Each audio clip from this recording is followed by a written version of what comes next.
Good morning and good afternoon, my fellow Thornton colleagues across the world. Welcome to this internal GTI webcast, where we would like to introduce you all to our trusted collaboration partner, Customs Knowledge, as well as provide you some insights in VAT and customs consequences of the new e-commerce regulation. This will show the capabilities of Thornton and Customs Knowledge and provide that we can provide to other member firms as well as our clients. My name is Robert-Jan Werthouwer. I'm an indirect tax partner at Thornton in the Netherlands. And seated next to me is Bart Boersma. He's the founder of Customs Knowledge and also working as a lawyer and customs advisor. Before I will guide you through the agenda of today, and Bart will introduce himself and Customs Knowledge, I want to mention that this is an interactive webinar, so you're able to ask any questions you may have in the chat box of your screen. It's on the at the bottom of the gray block, and there you can see the chat. Any questions during the webinar will be answered during the webinar, of course, and any other questions which will remain, of course, will be answered as well and will be sent together with the Q&A after the webcast. So the agenda of today is that we are going to introduce, of course, Customs Knowledge to the Thornton member firms. Then we also will discuss the changes of the e-commerce regulation as of the 1st of July 2021. And then we will make it very practical by discussing 3 business cases which will combine the VAT and, of course, customs consequences of these subjects. So now we have set the scene for the next 90 minutes. We would like to start with the first subject, of course, of today, and that is to introduce Customs Knowledge to our Thornton member firms. So in the last recent years, of course, we buy our products in a completely different way than, let's say, 10, 20 years ago. So it's much easier to buy your products from across the globe and have the products delivered in maybe a few days at your doorstep. And of course, thanks to good transport routes, the products are arriving much sooner. It's also, of course, also important for our entrepreneurs to have their goods also delivered in a quickly way. And of course, you will have to deal with all kinds of taxes as well as customs, of course, because each product that is imported into the European Union from outside the European Union must go through customs. So it's very important that the whole customs process will run smoothly, because this can affect the speed of delivery, but also, of course, the calculation of the margin of the products. And what we notice is that many of our customers will have to deal with customs, and of course they will raise questions about that. But also customs advice is a very specialist field in taxes, of course. So in order to provide our customers, but also, of course, the Thornton network, the best possible service in the field of VAT, but also in customs, we are proud as Thornton Netherlands that we have entered a partnership with Customs Knowledge. And they are one of the leading customs consultancy firms in the field of customs, of course. And together we are capable to provide a full service offering in respect of VAT and customs to our clients and the Thornton member network, of course. As stated earlier, I have the honor to sit down with Bart Boersma. Hey Bart, could you tell a little bit more about Customs Knowledge? Of course, Robert-Jan. We prepare this, so if I'm not able anymore, then we have a problem. Robert-Jan did already introduce that I founded in 2005 Customs Knowledge, and that was the year I stopped as a lawyer working for Simmons & Simmons, and I started for myself. Not because I did not love the field of customs law, I really love it. Maybe I'm a customs fetishist, but that I believe that I could do it better for myself. But one is nothing, so that is the reason why customs knowledge did grow rapidly, and nowadays it's true, I believe we are a leading firm, advice and lawyers firm in the field, not only for customs, but also international trade, logistics, and that's very important, compliance. Compliance is getting maybe even more important than just logistics, just international trade or customs. The complete picture of compliance is very important.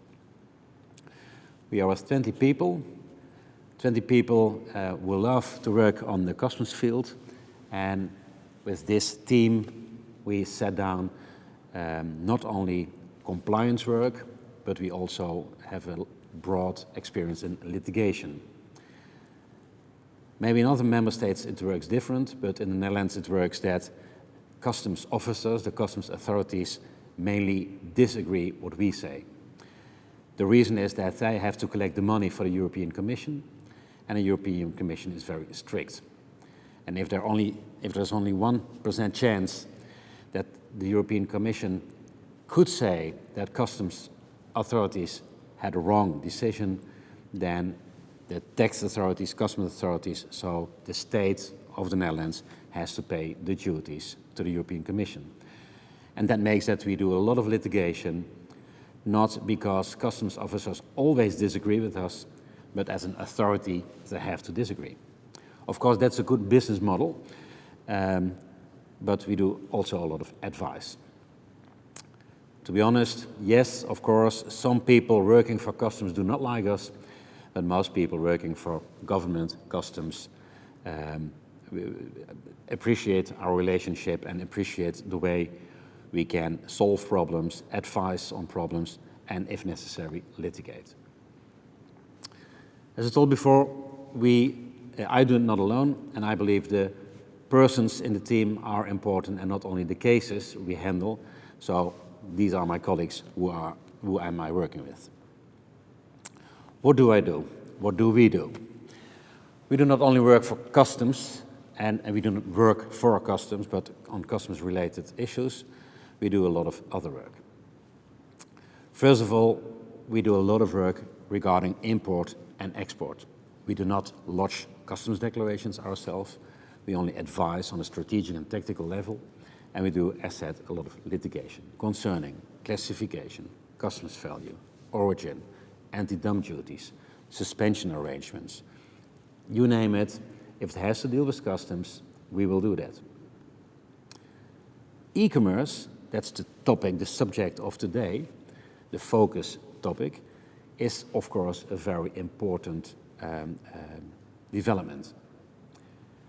20 years ago, we had one container with, for example, printers from HP sent from China to the Netherlands, one container, that was very clear. One bill of lading, one invoice, one packing list, very clear. Nowadays, one printer, one glass, one table, one iPad has been solved, and we put this all not in a shipment, not in a container by sea, mostly by air, but also still a lot of shipments are transported by sea. And that makes the work of customs officers and also our work completely different. Because the problems you have to solve with e-commerce are completely different. 20, 30 years ago, a few million declarations were lodged yearly. Now we are talking about a few 100 million of declarations per year. And of course, that's a complete different way how to enforce, how to audit, how to advise also on these shipments. Working in the customs field, and not for me as a lawyer, but working as a customs agent, customs forwarder, is very risky.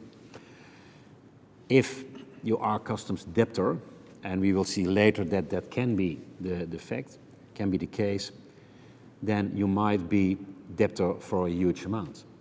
And that is also the reason why we do a lot of restructuring work, because it's better to have one entity doing only customs work and not also involved with logistics, including all the people on the payroll, etc. The advice is to divide customs activities to a separate legal entity, because if there is a huge customs debt, then bankruptcy can be a solution, not a problem, but a solution. Because then the legal entity is bankrupt, but the whole concern can continue. So restructuring is a part of our business. And it's also the fact for logistic contracts. Logistic contracts between the provider of the services, the customs forwarder, the logistic service provider, and the importer or the exporter. Because it's very important to know who has which role, who has which responsibility and liability. Because if there is a discussion with customs and business, everybody is looking to each other and says, you should take the good classification, you should be discussing the customs value. So that is also the reason why we do a lot of contract work and try to avoid problems, try to avoid disputes between not only customs and business, but also between business itself. It's not only customs work we do concerning paying money, paying duties, we do also a lot of work in the product and food safety regulations. Each member state has, of course, a sort of food and drug administration, product and safety authority, or whatever. And food, non-food, feed are very huge shipments. A lot of products are transported, imported, and exported. So a lot of controls, veterinary and phytosanitary, are necessary. And not always the authorities agree with business. So that's also the reason why we advise a lot, and also we litigate if we do not agree with each other. In my introduction, I already introduced the word and the topic compliance. Compliance is not a subject that we know already a long time in customs, because normally a transaction, a separate shipment, was stopped at the border, was checked, and then continued. That was how it was going 50 years ago, but also 30 years ago. In tax, VAT, horizontal supervision is more practiced, a longer practice than in customs, but after 9/11, the AEO came into customs law, the Authorized Economic Operator. That's a horizontal supervision arrangement between customs authorities and the importer, exporter, customs forwarder, transporter, whoever. And that horizontal supervision have, of course, a lot of advantages. But on the other hand, you should have procedures, internal controls, audits, etc. So it also requires a lot of work. We advise on that. In our work, mostly import is the most interesting part, because when you import goods, then you have to pay money. You never have to pay money for export. Maybe there is discussion for VAT, but customs duties do only apply on import. There are no export duties. So export is not interesting for us. In some occasions, it differs. That is the export of strategic goods and export if there are embargoes. Because on these shipments, customs authorities and other authorities are very interested in these shipments. So therefore we also advise on strategic goods, embargoes, and also on counterfeited goods. Next to these 4 branches, there are also 2 other branches, and that is what we do a lot. I introduced it already, litigation. Not only for the normal court, also the higher court, the Supreme Court, and sometimes it is necessary also to go to the Court of Justice of the EU in Luxembourg. Why do we go to the Court of Justice in Luxembourg?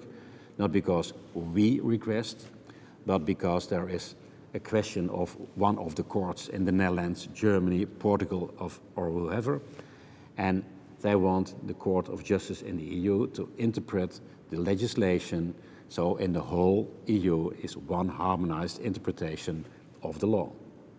And that's also the reason why we go once or twice a year to Luxembourg and have the hearing, because our question, our case is then subject to the Court of Justice of the EU.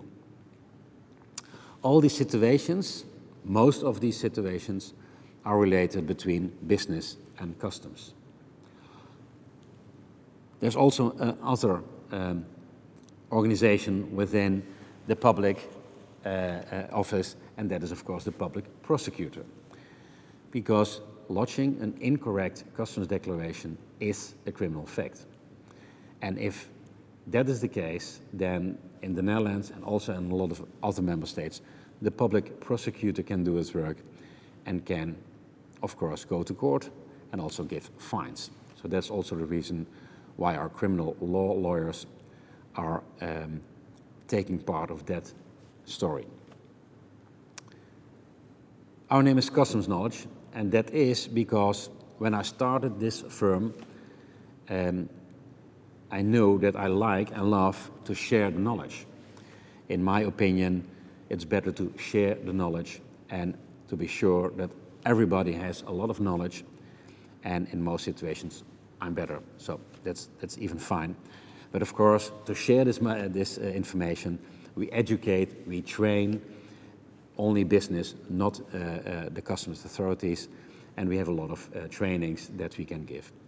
In-house, individual trainings, in all cases we can give these trainings. So these are our 6 branches. And also, as I believe Grant Thornton has some focus on sectors, we also have some sectors we are focused on. And the reason is because most problems are in these sectors.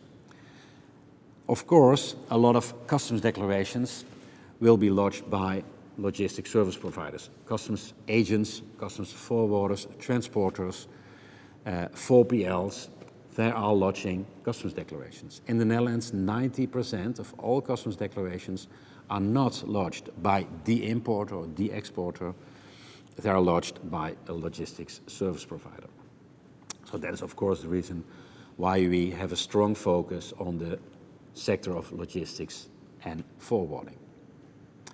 If we talk concerning high-tech and electronics, there are a lot of developments. And my iPad, I wasn't aware of this device 20 years ago. A cell phone, we didn't know that it could exist. And the problem is a lot of legislation is not of last year, it's not of 10 years ago, but we have the Brussels nomenclature of 1968, and a lot of commodity codes are still based on that legislation. But as you know, we have the ITA, the International Technology Agreement, and that says that all computer-related devices should be zero-rated customs duty.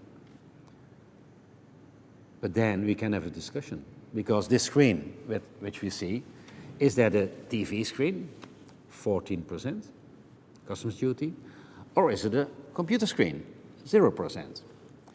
That is one of the examples I can give for the electronic sector that we advise on, litigate on, but if you want, I can talk more than a few hours concerning all electronics discussions. Automotive and cycle industry, here in the Netherlands, we have a lot of cycle industry. I believe every citizen has 1.5 bicycle in his house. And the cycle industry is very important for customs because we have anti-dump duties of 48.5%. So that means that if you import goods and you have to pay customs duties, you do not only have to pay the 15% customs duty, the 21% VAT, but also 48.5% anti-dump duties. So you start with a bike of 100, and after customs it is almost €200 cost price. On the other hand, as we have a lot of cycling industry, there are also a lot of exemptions, because if you produce bicycles here from bicycle parts, then there might be an exemption. And for that reason, we are focused on that industry. I don't believe, do you have a lot of cycle industry clients? Automotive? No, few automotive, not much cycling indeed, but most are really linking to our branches, of course, as well, our Yeah. service areas. No, Yeah. definitely. Yeah. And I might believe that you also are focused on food. Definitely, yeah. Yeah. Not you in particular. No, I but believe the company, of course, as and well. the company, yeah. Yeah. Me also. So food, a lot of discussion is food. And I will give an example today of the classification of food, but also, as I introduced before, the phytosanitary, the veterinary controls of the Product and Food Safety Authority are related to this sector. Life sciences, fast-moving consumer goods, that are all sectors where we are specialized on, but it doesn't mean that if a product or a sector is not mentioned here, that we cannot, of course, advise on it. Finally, our network. We don't do it alone, and we are not against customs. We are not against customs law or customs officers, but one thing is for sure, we do never act on behalf of customs. We act on behalf of the business, of course. However, we have a lot of experience with a lot of customs officers. Me, myself, I am a former customs officer, and a few colleagues of mine are also former customs officers. So we have a strong relationship with customs, ministries, etc. That's also the reason why we are a member of the Customs Business Consultation Board, Forum Board, because we try in the Netherlands to solve problems before there are problems. And for example, Brexit is of course a problem. We try to avoid big problems, and we try to cooperate. As we have attorney laws, we are also, of course, member of the Netherlands Bar. As I told before, we do a lot of work for logistics service providers, and that's also the reason why we have a strong relationship with the forwarder agencies and other branch organizations. And finally, we were talking about customs knowledge. 16 years ago, it was my idea that it is strange that we are a lot of talking about other parties in the customs logistics, and where we are against each other, but maybe it's a better idea to talk with each other. And that was the reason why I introduced 16 years ago the Dutch Customs Congress. And nowadays, this year, we will have the 15th edition, because last year there was no conference. And then 500-600 people are attending this conference in the WTC, the World Trade Center in Rotterdam. So it's always a big party, seeing that a lot of people are engaged and are enthusiastic in customs. That is my introduction. Robert-Jan, maybe you can tell us some more concerning VAT. Yeah, sure. No. Thank you, Bart, for this introduction, indeed, in respect of the type of services customs knowledge provides. And you also have a poll, I believe, isn't it? Yeah, the poll will come up indeed in a moment. Okay. Great. So it clearly shows that customs is a very specialized type of area, and I think that most of our colleagues also understand that if you want to set up a good customs practice in-house, you need to have at least maybe 5-6 people, because customs consists in all kind of different areas, and you need to be a specialist on an area in order to provide the type of services. And there are not a lot of people, I think, which can cover all the customs-related subjects in one. So that's also one of the reasons, of course, that we have this collaboration. So, yeah. Of course, I agree, because we are now talking about some topics. We did not mention excise. No, we did not mention tariff quotes. And so, yes, there are a lot of topics within customs law, and you should be an expert, because the interest is, in most situations, very big.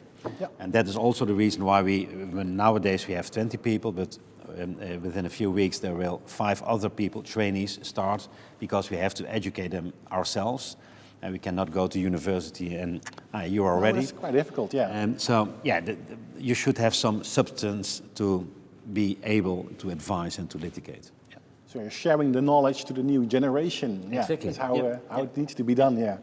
So yeah, this discussion also gives me, makes me wondering also whether how many colleagues who are joining this webinar today are providing customs advisory services in-house, in their own jurisdiction.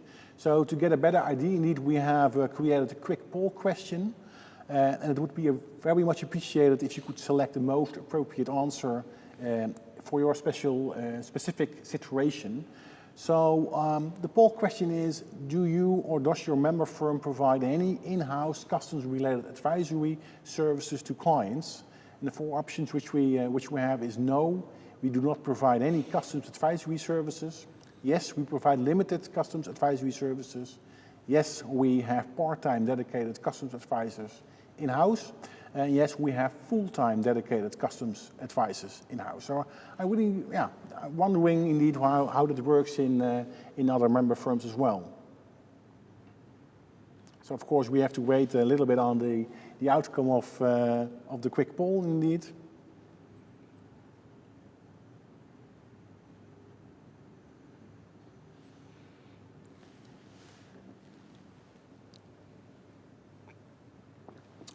Quite some attendees, so there's the outcome is coming up. So it's nice to see. So 67% of the attendees state that they provide limited customs advisory services. 17% stating no, we do not provide any customs advisory services in-house. But also 70% is stating that yes, we have a full-time dedicated customs advisor. So that makes me, of course, also happy, because that means that we can offer customs advisory services much broader than, of course, with our collaboration with Custom Knowledge, but there is still quite some knowledge available also in the network. That's good to know. And also, for us, it's very interesting to know where there is customs knowledge. Yeah. Specific for a country, because the customs law is harmonized, but there are some particular exemptions, rules, details in a member state.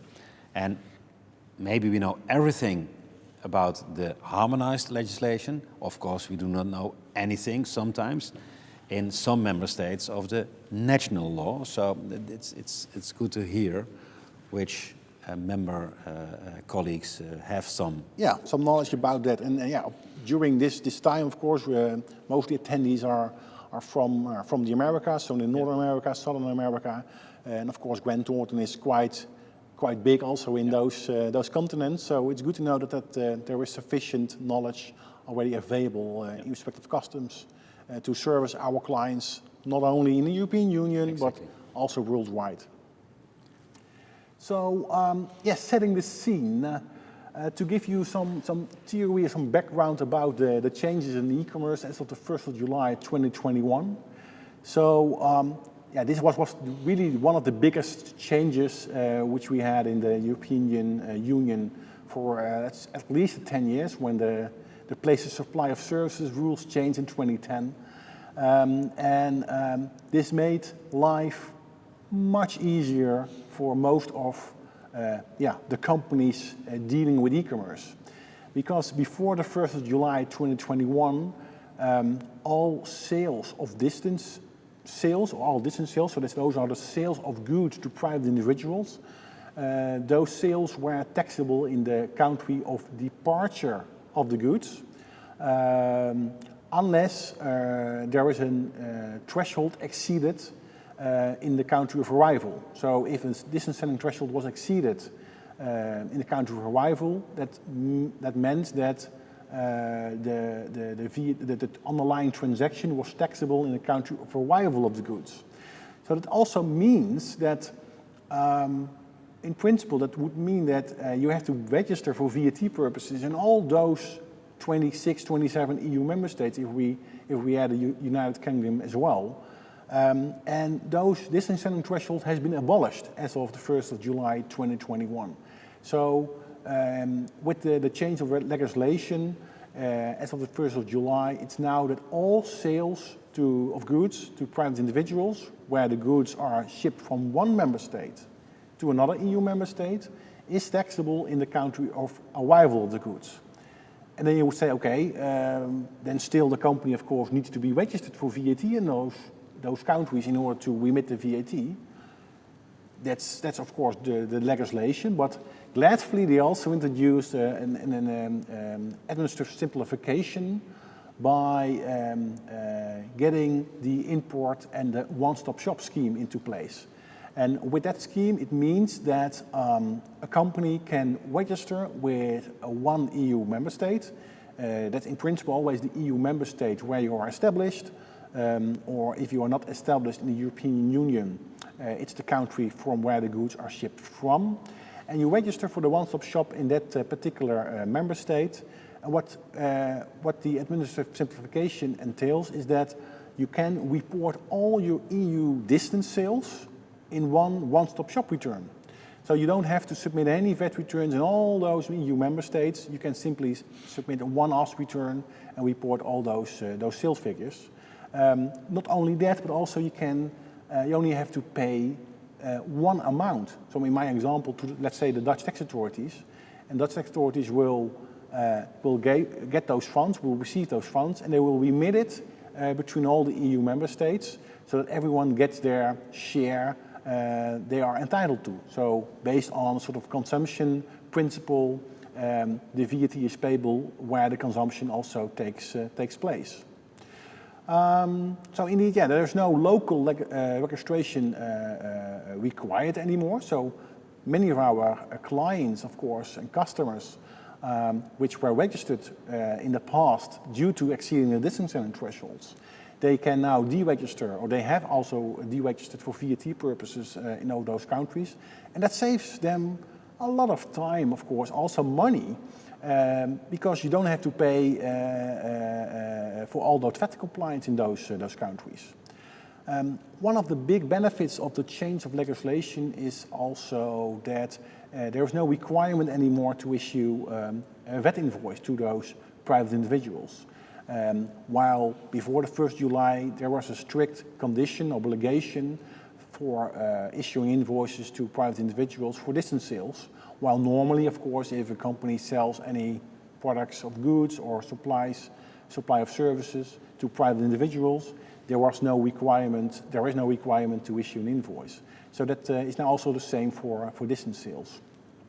Another subject which is simplified is that if you have any corrections to submit, because a client returned some goods, which is of course a common thing which happens in the e-commerce world, that you can report those returned goods in the next one-stop shop filing. So this one-stop shop filing is particular for the situations where goods are shipped from an EU member state.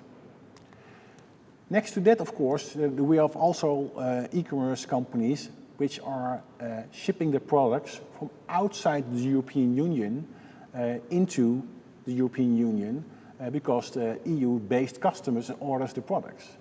And before the 1st July 2021, we had a VAT exemption and a custom exemption of 22 euros, meaning that if a shipment was valued less than 22 euros, you didn't have to pay any import VAT or custom duties on the sale of the product. So that meant also that, of course, non-EU based companies shipping those products from non-EU countries to EU citizens, they didn't have to pay the VAT, while if the product was sold and shipped by an EU-based company and shipped from the EU, they have to pay the VAT of the country of departure of the goods, or while exceeding the distance selling threshold, pay the VAT in the country of arrival. And that has been abolished as well, the 22 euro threshold. And for that, there is now a 150 euro threshold introduced, meaning that if an order is valued less than 150 euros and the goods are shipped from outside the European Union into the European Union to a private individual, then you don't have to pay any import VAT or custom duties in that situation. You only have to remit and pay the VAT of the country of arrival of the goods. So also non-EU based sellers selling to EU citizens and sell their products, they have to deal with this EU legislation and pay and remit the VAT of the country of arrival. And also in that situation, there is a simplification that you can register for the import one-stop shop, and you can also remit and report all the VAT of the various EU member states in that particular import one-stop shop return. You don't have to be registered in all those different member states.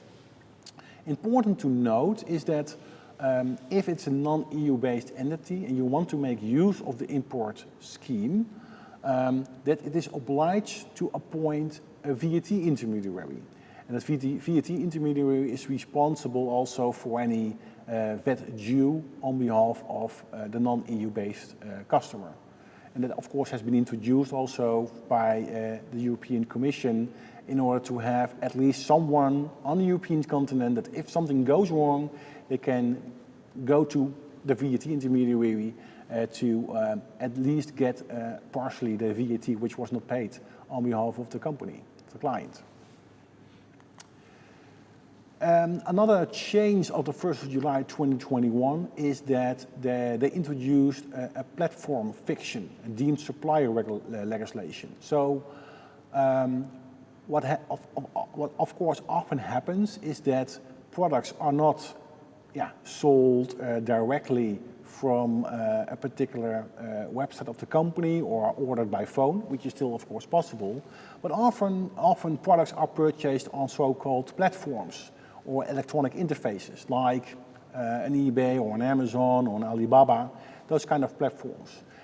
Not only third-party platforms, but it is also possible that a company owns multiple brands, have multiple type of products which are sold, but which are sold can be purchased on one website. Then also on the conditions, of course, that website can qualify as a platform, as an electronic interface.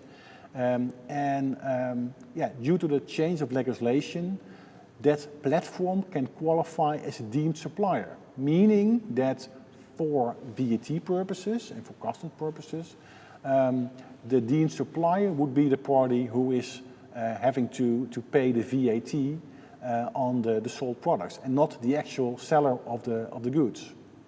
So the platform can become the deemed supplier only if the electronic interface facilitates the sale. So it's really important that they are involved with the sale, with the payment, with, for example, maybe shipping, but it's not really a sole requirement.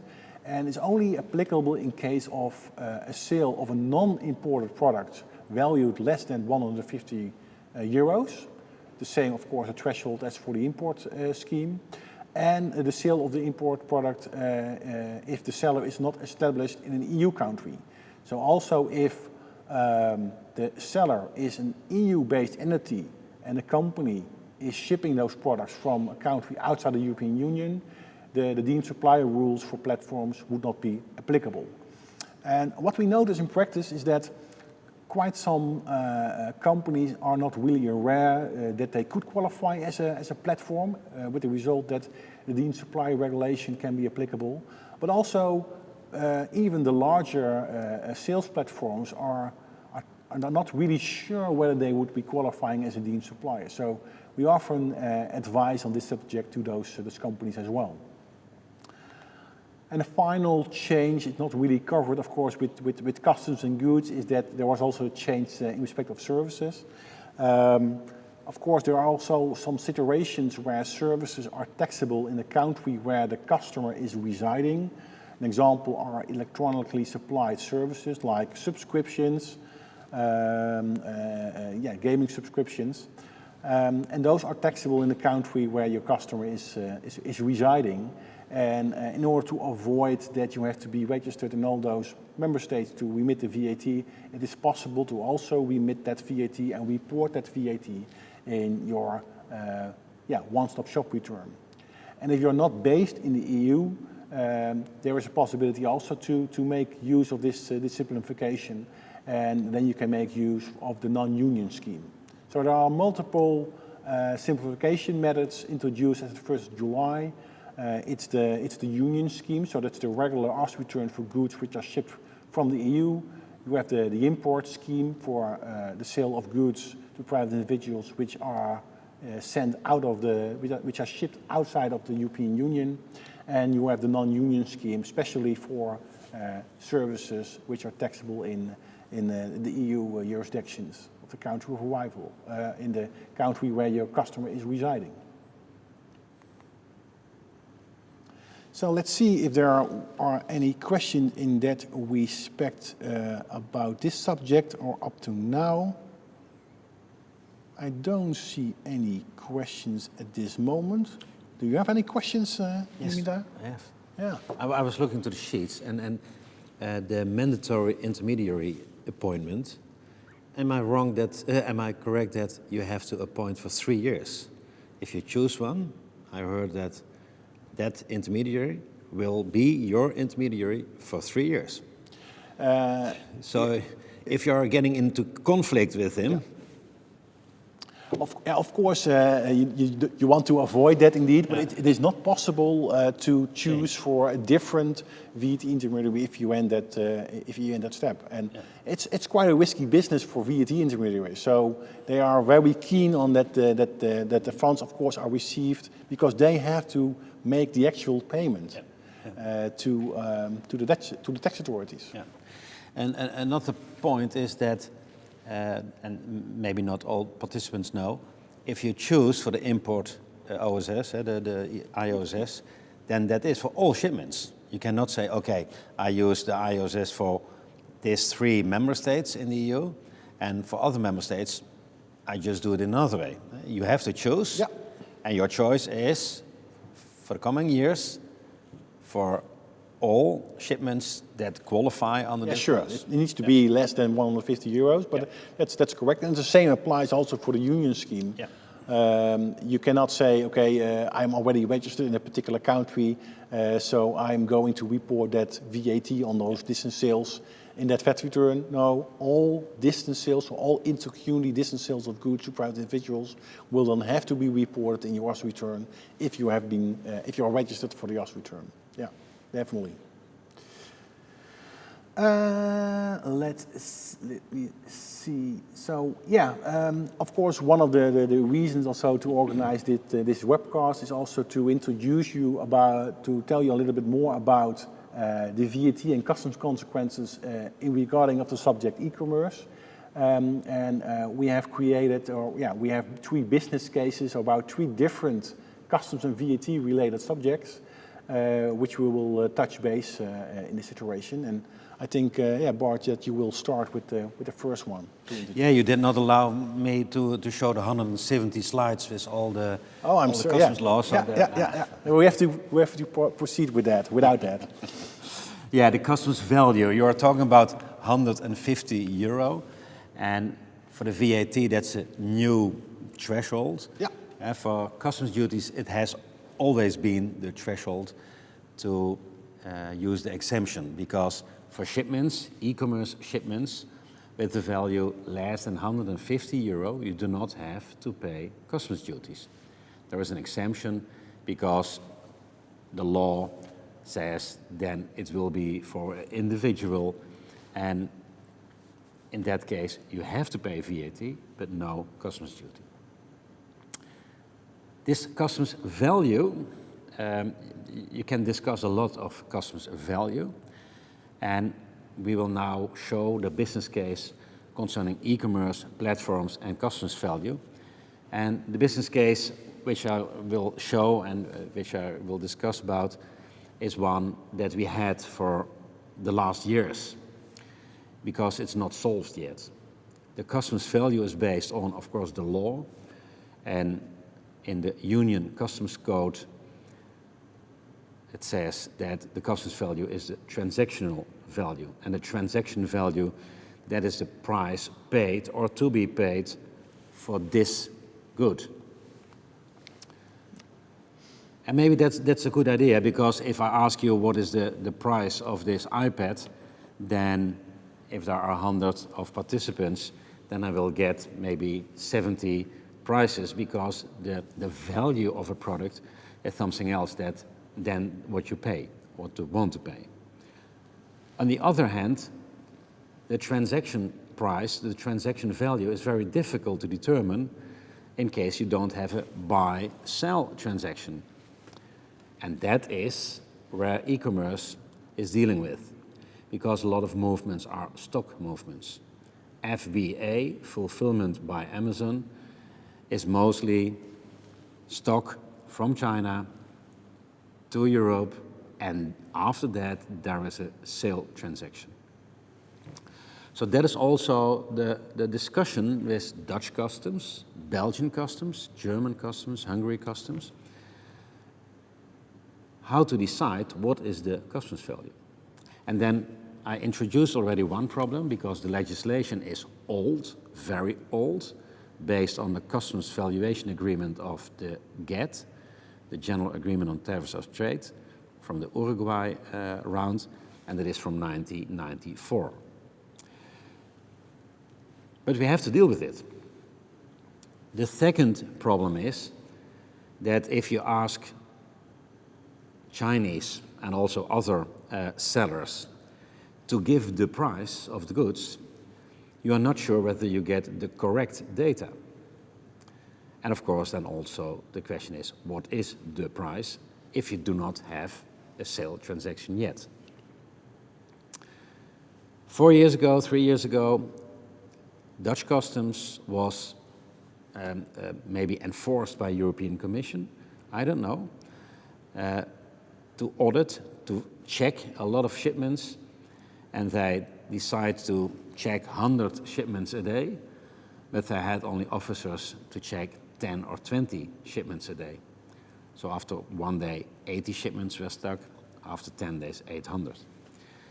And of course that's a problem, because mostly if you buy via e-commerce, you want to have the shipment within a day, 2 days, 3 days, and you are not wanting to wait. So many packages were blocked by Dutch customs, and it was very necessary to get a solution. One of the solutions was that we went to court, and we requested the court for a provisional preliminary decision, saying, Dutch customs, you have to release these goods. If you cannot check what you select, then release them.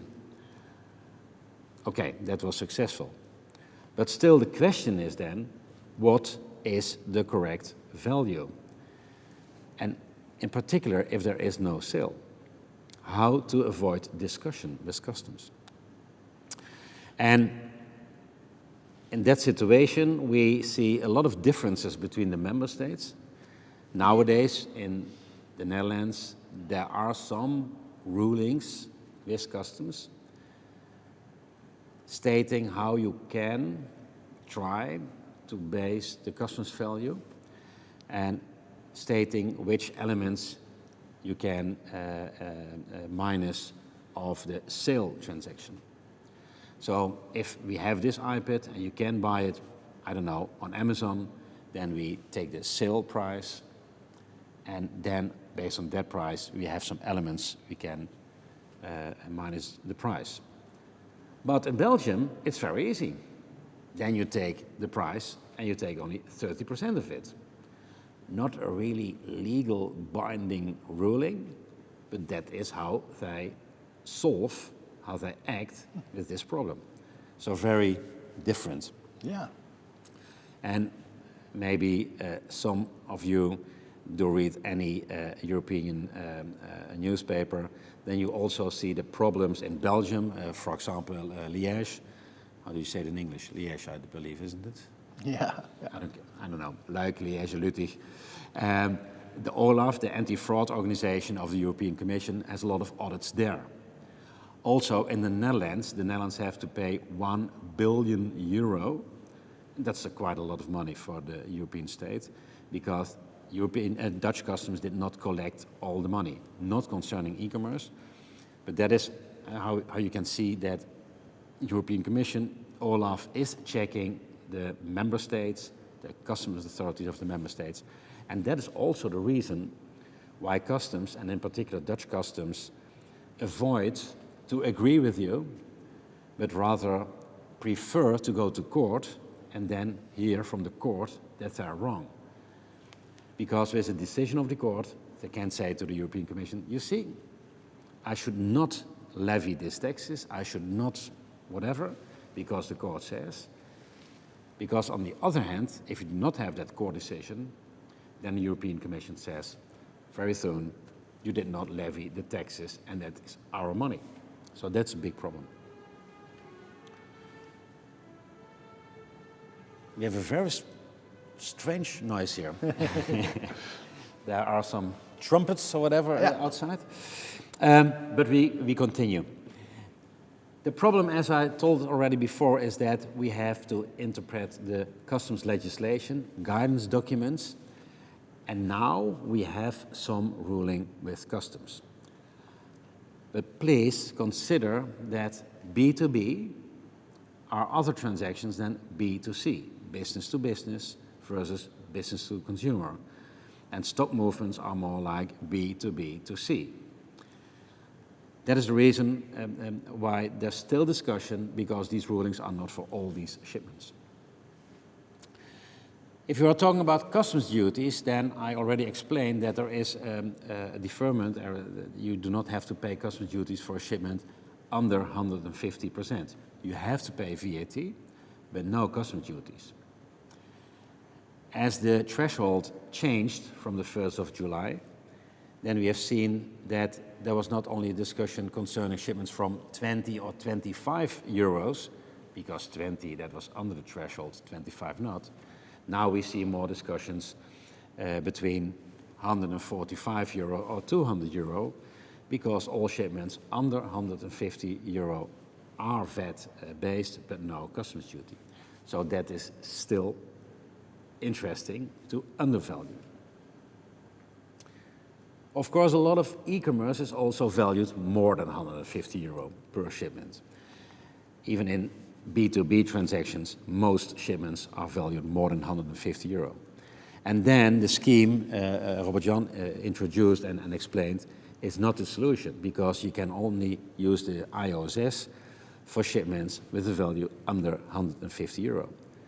So in that situation, the customs agent has traditionally to solve the VAT problems, and he will have to pay the VAT in the country of import, or, and that's a solution we have in the Netherlands and also in some other member states, you can use the deferment of payment, and you can use that as a fiscal representative. And in that situation, you say, okay, I import the products here, but these products go to Germany. In Germany, they will be taxed with VAT, and in that situation, you do not have to pay the import duties here, and even not the import, you do not have to pay the import VAT, and because I'm sure that these goods go to Germany, and over there, they will be taxed. The problem is that this fiscal representative mostly is the customs agent. And that customs agent or the warehouse is of course not the party that is selling the goods within Germany to the individual. That results in a situation that the customs agent does not have the knowledge, does not have the documents, whether the tax, the VAT, has been levied in Germany, in this example. On the other hand, the customs agent will have a POD, a proof of delivery, that the goods are transported to Germany, and that is, in my opinion, the requirement that is the only requirement. Yeah, there's a second requirement. You should know the VAT identification number of, for example, the German seller. And that are the two requirements you have to meet. But in the Netherlands, the tax administration and customs administration, they believe that as a customs agent, you have a problem whenever these goods have been transported to Germany and are not tax-based for the VAT. However, in our opinion, that's not a correct opinion, and that is also based on a few decisions of the Court of Justice of the European Union. Also, our Supreme Court disagrees with the tax administration, and normally the Supreme Court is the highest court, and that is also in this situation. But still, tax administration is levying the VAT also from customs agents, forwarders, warehouses here, also in a situation that the goods have been transported to Germany. So that's very strange. And then we are talking about a limited fiscal representative, for example, yeah, who can act, of course, on behalf of the company, yeah, and they can act for the importation and the subsequent supply, also meaning that the company, the seller, is not required to register, at least for VAT purposes. So it's a quite common used method indeed. It is. But apparently it's quite risky for those logistics service providers to act as a limited fiscal representative in that situation. Yeah, you're completely correct. And the situation normally is that there is a Chinese or American or a Canadian or whatever principle. And there's also the reason why the Dutch tax administration or German tax administration or whoever cannot send the bill. Yes, they can send the bill to the Chinese sellers, but they will never pay. No. And the Chinese government will not try to collect the money. No, there's no administrative assistance with each other. Mutual assistance, no. Also not with the United States or Canada, do not collect. No. And that is the reason why this fiscal representative is, of course, a very nice party for the tax administration. No, definitely, yeah. And even if you win that case, then the tax administration tries to impose a fine and a penalty on the customs agent, trying to avoid that he's doing this business. Yeah. You're talking about risky business, and that's also the reason, and I introduced it already, that we believe that you should never be a fiscal representative in the same entity as you have all your assets. And my advice would be start a fiscal representative entity, have a customs entity, have a logistics entity, and have all your other stuff, people, buildings, etc. in another entity. Because in the Netherlands, you can easily go bankrupt. That's no problem at all. No. You can continue with the logistics entity, with all your people, etc. And then bankruptcy is a solution, not a problem for example, fiscal representation or the customs representation. Advice free of charge. Yeah, indeed, thanks. Robert-Jan, you were just talking about the import scheme. You did not really mention the B2C, B2B. That's more my definition, maybe. Mm-hmm. When do we apply the import scheme in this situation? So yeah, of course, the order needs to be less than 150 euros. Mm-hmm. That's the most important condition, of course. And we often get some questions about how to calculate, of course, that value. That's the same, of course, for customs as well. And the most common question is indeed about shipping charges, which are charged upon the sale, of course. So is that part of the 150 euro threshold, yes or no? Yeah. And it really depends, based on explanation from the European Commission, whether you inform your customer beforehand about the shipping charges. So if you ask a price which includes shipping, then of course the shipping is also part of the 150 euro threshold. But if you ask a separate fee for shipping the product, then you can exclude it from the 150 euro calculation. Yeah. And what you already said, it's a really strict threshold. Yep. So you always have some discussion about some orders which are value maybe even a little bit higher. Officially, of course, not even officially, but they cannot fall under the scope of the import scheme anymore. So that's often quite a problem for those companies. Yeah, and there's also a discussion that what is the shipment? If you have two shipments for one individual, coming by the same airline, transported on the same day, but on two invoices, is that a shipment? Or maybe one invoice, one shipment, but divided because the product was not on stock and will be sent later. Yeah. So, but in the guidance document, there are a lot of examples and answers. But we see that not all member states do it in the same way. No, definitely. It's also a sort of guideline, of course, which is provided. So it's not a rule or which the member states have to follow. They can take their own decision. It's not that easy, of course, to do. It's not very handy that they do that, because you need to also trust on certain decisions or guidelines provided by the same European Commission. But I might disagree that member states do not have to follow the guidance document. In my opinion, if there is a law, if there is a provision in the law, then this law will refer to the guidance document. If there is no provision in the law, and the guidance document says yes, in my opinion, it is yes. And if a member state says no, then I'm expecting a very detailed explanation why you... Of course, definitely. Differ. So. Yeah. But there are still some, there are still guidelines. So you can take a different opinion, unfortunately. It's not good, of course, for knowing whether you are in control, yes or no, because you want to have certainty, and it's not good for the certainty. Definitely not. No. In your introduction, you mentioned that still at this time, companies ask, what is this import scheme, and do I have to use it? Am I a platform? Mm-hmm, I'm really wondering about that, because it's not last week, it's not last month, it was the 1st of July. And if you missed it, then we are talking about 21% or 90 or 25 or whatever of all the value. It's a huge amount. Yeah. So I hope that all these clients are aware of their big risk. Of course, they are aware of the regulation and the changes. That's not the biggest problem for them, of course, but it's more or less about the conditions, whether you qualify as a deemed supplier, yes or no. There are some strict regulations about it to assess that, but you can also argue the other way around, whether you yes or no qualify as a deemed supplier.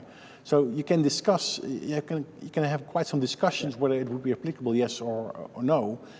And the fact is also that quite some companies which maybe would qualify as a platform don't want to have that obligation. No, of course not. So they are. There's no voluntary. No, it's not. They don't want. They definitely don't want it. So they still try that. Maybe the regulation is that they qualify as deemed supplier. They proceed pushing that down to the seller by saying, okay, now we are not doing it. If you want to remit any VAT, you have to do it yourself. So quite some companies then are registering to be safe for the one-stop shop or the import one-stop shop, while maybe they don't even have to remit that VAT and charge the VAT because the deemed supplier has to do that. So, that's problematic. Yeah, definitely. Yeah, and also if you're talking about the import scheme, then we're also talking about the import scheme numbers. Yeah, and that's also problematic. That's also one of my issues, that we see a lot of abuse, misuse of these numbers. Because if you know the number of a platform and you say to customers or tax authorities, okay, this is the number, then you are ready. We can assume that the VAT has already been paid or will be paid by that platform. Yeah. And that's a real risk. Also, the parties involved with this import scheme numbers should know this risk. Yeah, I even understood that in the beginning of the issuing those numbers, it was rather consecutive. So you can even calculate the next issued import scheme number. Yeah, it's very easy. Yeah, if you have one number, then you know the next number because there were 6 digits in between. Yeah. So, but there's also a possibility because some forwarders, for example, they do not give the number, but they give a hash key. Yeah. And using that hash key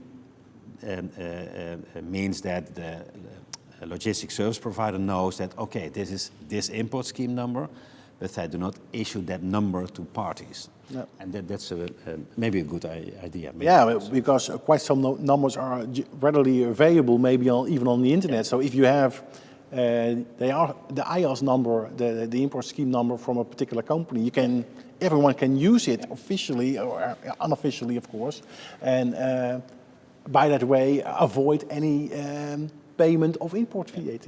Very strange that it is handled in this simple way, that the European Commission has a new concept, but okay. We continue, because otherwise it will be too late. You were already talking about liability, and that's also the next case I want to discuss. Yep. Because we stay in the e-commerce world, we also have the context of for example, now the US platform, US-based sellers, and they arrange a logistics service provider in the Netherlands. This logistics service provider will do the customs operation, and then most buyers are EU-based companies or private persons. And let's assume that the IOSS does not apply, so there have to be made normal, regular customs declarations. Normally, customs duty and VAT has to be paid. The logistics service provider, he will use direct representation, and direct representation means that, yeah, of course, this customs agent will not do the declarations because that are his products. No, he will do that on behalf and on the account of his principal. Okay, that's very easy. The customs agent lodges the declarations, 1 million for the first month, 20 million for the second month, and even more for all next months. And after 1 year or 2 years, a customs audit takes place, and then we see a lot of problems. And this is just practice, because the classification might be incorrect, undervaluation, and also some shipments have been audited, and then we see that there are missing parcels. On the packing list, there are 10 parcels. In practice, there are 50 parcels.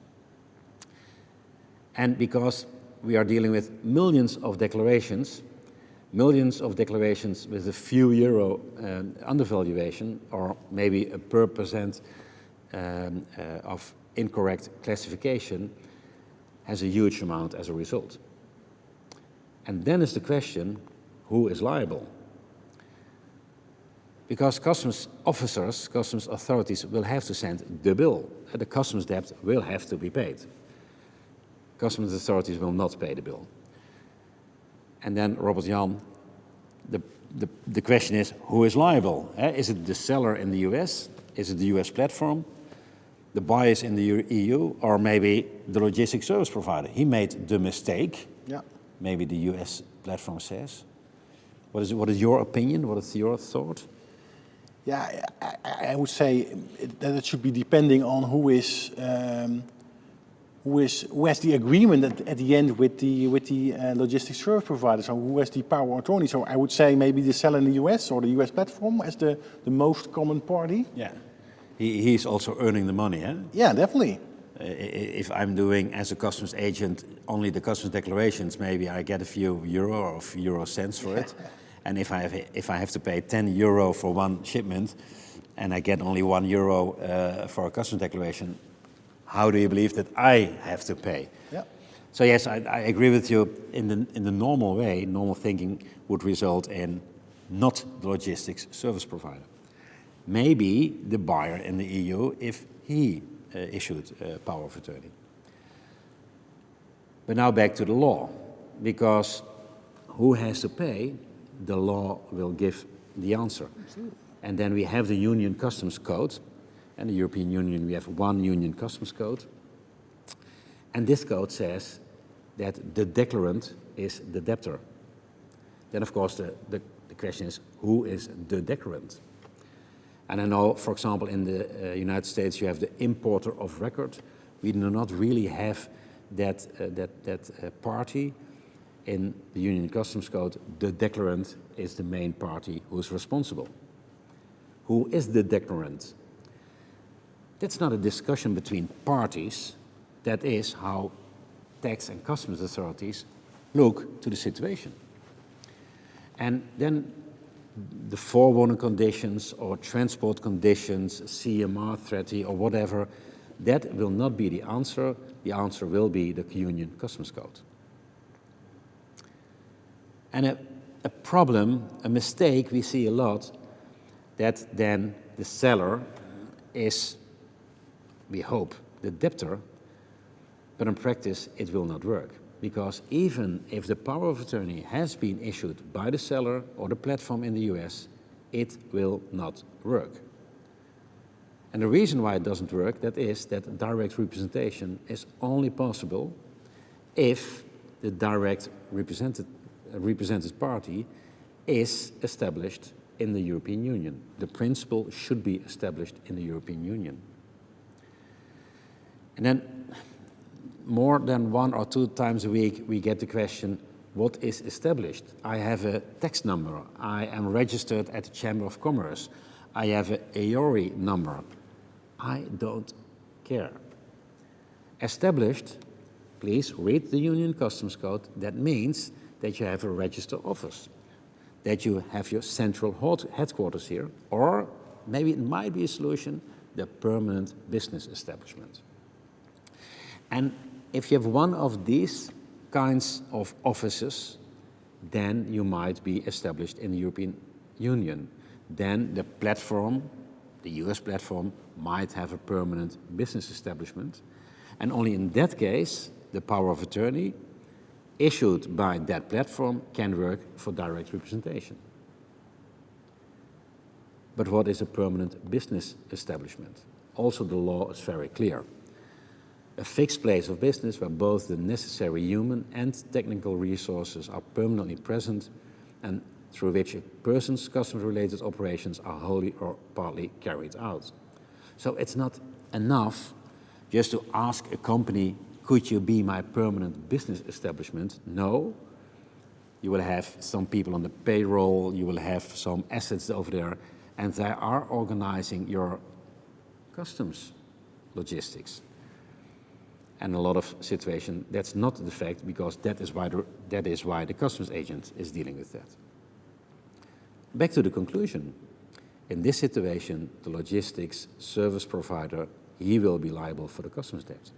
And that might be strange, but European member states and their tax authorities and customs authorities, they do not want to go to China, Canada, South Africa, or whatever to collect their money. That is the reason why direct representation is only possible with a principle established in the European Union. A mistake we see a lot, and even if the US-based company wants to be the debtor, and he really issued the power of attorney very good, in a good manner, etc., with a good signature, and etc., it will not work. That for the liability. That's quite risky business. And can it be solved by, let's say, appoint or act sort of side letter? Indirect representation? Is that? Yeah, that's funny. I hear a lot of people that say, I have representation, indirect representation.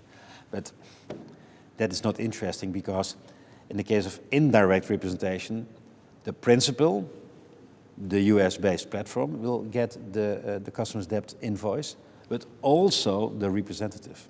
Okay. And then if you have the choice as the tax and customs administration where to collect the money, you go to the representative. You will start in the European Union, and only if you do not get the money and the business is bankrupt, then maybe they go to the United States. But so indirect representation is not the solution for logistics service. No. And yes, it is strange, but keeping in mind that the customs administration wants their money, and they do not want to give the opportunity just to say, okay, I'm using indirect representation, so don't blame me, because then, on the other hand, the principal could also misuse the customs forwarder, don't use the exact value, don't use the correct classification, etc. So I understand why this law has been written in this way. Yeah, interesting. Yeah. So yeah, this is quite risky business, and all kind of liabilities come up, and also, of course, customs value is one of the important subjects in that matter. Mm-hmm. But I also always understood that classification is quite a difficult subject in customs. We have billions of products. We have thousands of commodity codes, and also, this law is old, and maybe it's only 1 year old, but a lot of technique is that new that if you make the law today, the law is already tomorrow old. And that is one of the reasons why there is a lot of discussion concerning classification. But in some other instances, it is a normal, regular product. The law is clear, we believe, but still customs authorities have another opinion. And yes, then it might take some time to solve the problem, to have certainty how to classify, and that's also the next business case I would like to explain. And that is the business case concerning enteral feeding. And enteral feeding, it is the case of Nutricia, Danone Nutricia, and I'm able to say that name because we litigated until the European Court of Justice in Luxembourg from the European Union, and then the case name will be mentioned. So the question in this business case a long time ago already was that Nutricia wanted to build all over the world product locations. They want, of course, to sell the goods. They want to have the raw materials on the good place, on the correct place. And that was the reason why they asked me, can you give your opinion concerning the customs-related aspects? Where should we build this location? My question is then, what is the commodity code? And then the discussion started, because if we are talking about the customs commodity code, then it appears a long discussion for this product. And this customs commodity code is important because based on this commodity code, you can determine which customs duty does appear. Is that relevant for this product? And now you see the product I'm talking about, enteral feeding, tube feeding. Yes, it is relevant because if you classify the product as a drink, then it will be the customs or commodity code 2202, and you pay 6.5% customs duties. But on the other hand, you can say that it is a medicine. And in that case, you classify in 3004, 0%, as a medicine. The opinion of customs was, long time ago, that it was medicine. We knew that, and that was the reason why we advised Nutricia to request for a BTI. A BTI is a binding tariff information. It's a decision of the member state tax and customs authorities saying, okay, this product can be classified in 3004. And the advantage of that BTI is that you can use it for 3 years, and you can use it also in all member states. So if you request it in the Netherlands and you have a discussion in France, you can show the BTI and say, oh, this product will be and has to be classified in 3004. Knowing that Dutch customs did classify that product in 3004, we requested for the BTI, but then started the discussion because in 2007 the customs did not issue a BTI for 3004 but for 2002. We lodged an objection and customs still had the opinion 2002. The customs court, the first instance, they told us it is 2002 because, okay, they say it's just a drink. Maybe it's a sandwich and you put it in the, how do you call it? In the blender. In the blender. you put it in a bag and yeah, you can drink it. So, okay, you can drink it, but you do not go to the supermarket and ask for a blended sandwich in a bag. You have to go to a drugstore or have to go to the hospital to get this product. And normally you are as a patient in the hospital if you get this product. That was the reason why we went to the higher court. But also the higher court says it is 2002. Okay. Again, appeal to the Supreme Court. And then, already after 6 years, the Supreme Court in the Netherlands says, I'm not sure how to, what the interpretation is of this law, of this reading. Because yes, on the one hand, it is 2002, it is a drink, but on the other hand, if you do not get this product, you will dying. The customs says, if you do not drink water, you will also dying, but water is not a medicine. Okay. But that was the reason why this case was handed over to the European Court of Justice of the European Union, and then we went to Luxembourg. And this is the courtroom where we sit once or twice a year, and on the sides you see the black screens, because there are the interpreters, translators, because everybody can talk in his own language. As a Dutch lawyer, I can speak in Dutch. The Greek member state officer can speak in Greek, etc., etc. That's not the interesting part. The interesting part is, of course, what is the conclusion? And then in 2014, the conclusion was, finally, although all courts told us it's 2002, they told us, the European Court of Justice, it is 3004. And also here you see that this is the decision, because the decision will be ruled in the language from the client, and our client was a Dutch client. So the ruling is, the decision is in the Netherlands, but also these decisions will be translated in all member state languages. So we also have the English language. And it says that this enteral feeding stomach tube will be handed in a medical supervision to persons receiving medical care. So that is the reason why this product will be classified as 3004. So I had a very happy client. The end of the discussion after 7 or 8 years,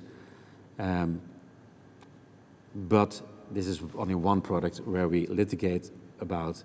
There are a lot of discussions concerning classification. Robert-Jan, that was the last business case. Yeah, so before, of course, we go to the questions raised by the audience. We have created another quick poll question, which can come up now. Based on this classification information, we are wondering whether you have an idea whether your clients are compliant concerning the classification of your product. So we have 3 different options, and please select the most appropriate option for yourself. The options are: I never heard of this topic before. We have some clients where we hear issues like these. We have clients that have a sophisticated article database, including the correct HS codes. So I'm really wondering what the outcome would be of this situation. So you stated once or twice per year you are going to the Court of Justice. In Luxembourg. And it seems to be that this was what a quick decision as well. But if there, 2013 the questions were raised, in 2014 there was already some output. So the 30th of April 2014 the decision was, and the Supreme Court ruled, I don't know, but somewhere in 2013. And yes, normally it will take about 3/4 of a year. So that's not too long. Not too long, no. But please keep in mind that we are then litigating for the court in the Netherlands. It's just a step out and step back again. Yeah. So it was quite time consuming. But in the end, of course, the customer, the client, was very happy with the outcome. Yes. I can imagine. Yeah. On the other hand, we have also the opposite sometimes. We win in the customs court, and then customs go to appeal. Yeah. Then the higher court also agrees with us. Customs goes again in appeal, and sometimes the Supreme Court disagrees with us. So then we drank 2 times champagne, and on the last instance. Yeah, it can happen as well. You win some, you lose some. Exactly. Yeah, definitely. So let's see whether we have received the outcome of this poll question. Yes, it is coming in. Very good output. So like the participants can see, so no one answered the question as I never heard of this topic before. Good. So that's a very positive and good thing. So 80% of the participants, they state that they have some clients where we hear issues like these in respect of classification, and 20% state that they have clients that have a sophisticated article database. So that's good to hear and to see. So there is still some time for, let's say, 1 or 2 questions. Let's see which kind of questions came in. Yeah, so one of the questions is that you are telling apparently something about the binding tariff information, of course. And one of the questions is it also possible to obtain a sort of binding valuation ruling, a sort of similar thing, but then for the customs value? Yeah. In the 1st May of 2016, we got the new customs code. And before we had only the binding information for origin and classification. And with the new customs code, also the binding valuation information has been introduced because few member states requested for it. But after it, in the regulations, how do you call it? The uitvoeringsverordening. No. So the more detailed regulation, then these binding valuation information should be detailed, as it never did. So yes, in the basic customs code, it shows a provision that it's possible, but no, the member states did not detail it. So it's not something you can require, but in the Netherlands, yes, we have some value rulings, but you can only use it in the Netherlands. Yeah, so, okay. And the BTI you can use in all member states. Member states, yeah. That's all. But at least it's good to know that for domestically reasons in the Netherlands you can get sort of similar ruling like that. Yeah. We are not that. We have a good organization of customs authorities. Yeah. For example, in Germany, they have a lot of regional customs officers. Yeah. And they have a lot of differentiations also. We are quite happy, not too happy, quite happy with our government, with our officers, and that's okay. Yeah, that's nice. Another question which came in is we of course discussed three areas of customs-related subjects. We also understand that the country of origin principle also plays an important part in customs. What is the role of that origin principle in the e-commerce, so the subject of today? Yeah, the origin is the basis to determine whether a preferential duty can apply. For example, if the goods are coming from Vietnam, then that is a third country, and we want to help them, so therefore you pay less customs duty. But sometimes the goods are not originating from Vietnam, but China, then that is fraud. To avoid fraud, you cannot just say, okay, these goods have the Vietnamese origin. You have to show the origin, the certificate of origin. And there are some requirements. As mostly e-commerce has only to deal with little shipments. A lot of shipments come from China. Yeah, definitely. E-commerce and origin do not come together. In the last years, I have never seen the requirement of a declarant for preferential origin also issuing the certificate of origin. So yes, there is a lot of fraud and maybe risks with origin, not that particularly in e-commerce. Okay, yeah, that's good to know. I hope that answered that question as well. So we'll close up. Bart, thank you for the information and being here to introduce yourself and the company and to show our mutual capabilities for the Grant Thornton network. All participants, I would like to thank you for your input on this webinar. Any other questions which will come up, we will answer them and share the answers in the Q&A afterwards, together with a link to this webinar, because it's recorded, of course, and as well as a copy of the presentation slides, so that you can watch it again, or you can share it with your colleagues to watch it again at your own leisure. If you have any questions following this webcast, please free to contact us. Our details are stated in the slides as well. And finally, you will get to see a short survey on screen afterwards, and we would really appreciate it if you could take the time to fill this survey in, so that we can also see where we can improve things further. It really costs you a little bit time, and it will definitely help us very much. Yeah, thank you in advance for your attendance, and yeah, hope to see everyone soon in real life. Have a great day. Bye-bye. Thank you. Bye.